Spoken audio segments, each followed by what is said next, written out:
Kolkata is a city of stories. Some are written in ink, some in whispers, and some in things better left unsaid.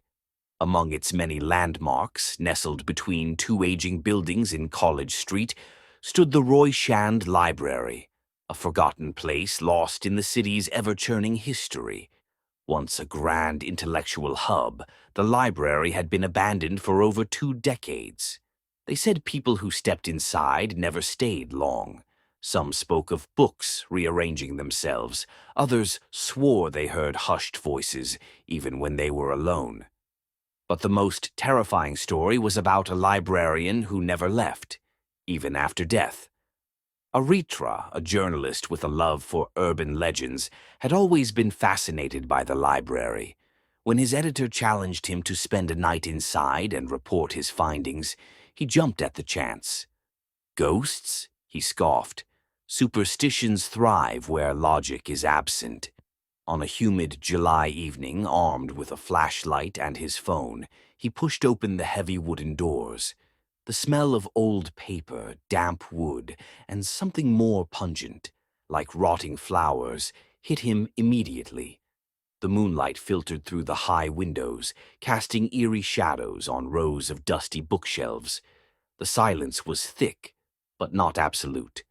Aritra could hear faint rustling sounds, as if unseen fingers were skimming through the pages of books long untouched.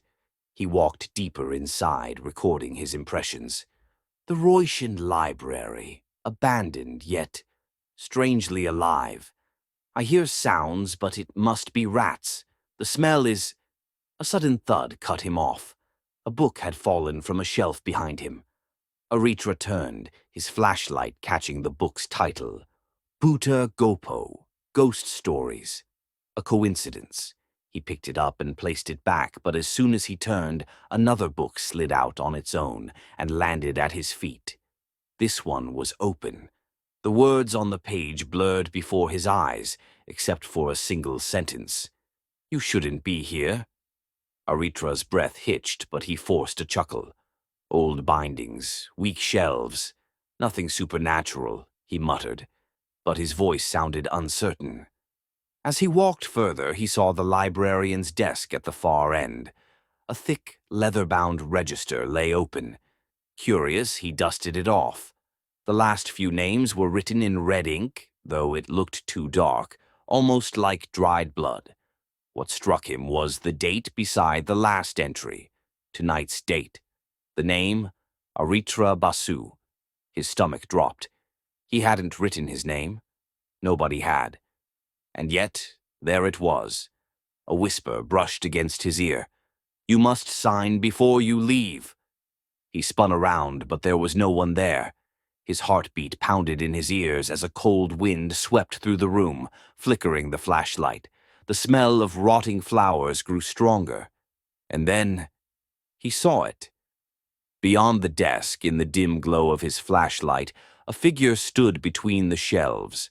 A man, dressed in an old librarian's uniform, his face gaunt, his eyes hollow sockets, staring straight at Aritra. The librarian lifted his skeletal hand and pointed at the register. Aritra ran.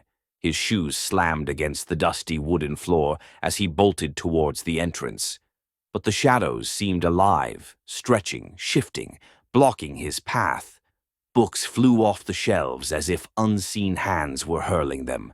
The whispers turned into laughter, a grotesque echoing sound that filled the entire library. He reached the entrance and yanked at the door. Locked. A blood-curdling whisper came from right behind him. "Sign the book, and you can leave." Aritra turned slowly. The librarian was inches away now, his bony fingers gripping the register, his hollow sockets filled with an unnatural glow. With shaking hands, Aritra grabbed the pen. He had no choice. As soon as he signed his name, the librarian smiled, a ghastly, twisted grin. The doors creaked open. Aritra stumbled outside, gasping for breath. The city was alive again, the honking of cars, the chatter of people. But something was wrong. He turned back. The library was gone. In its place was a barren plot, overgrown with weeds, no doors, no books, nothing. And in his hands, the old register, with a new blank page waiting for its next signature. That night, Aritra's editor received a package. It contained the register and a note in shaky handwriting. Do not enter the Roy Shand library. Do not sign the book. If you receive this, it's already too late. The editor frowned. Roy Shand Library had been demolished 20 years ago, and Aritra, he was never seen again.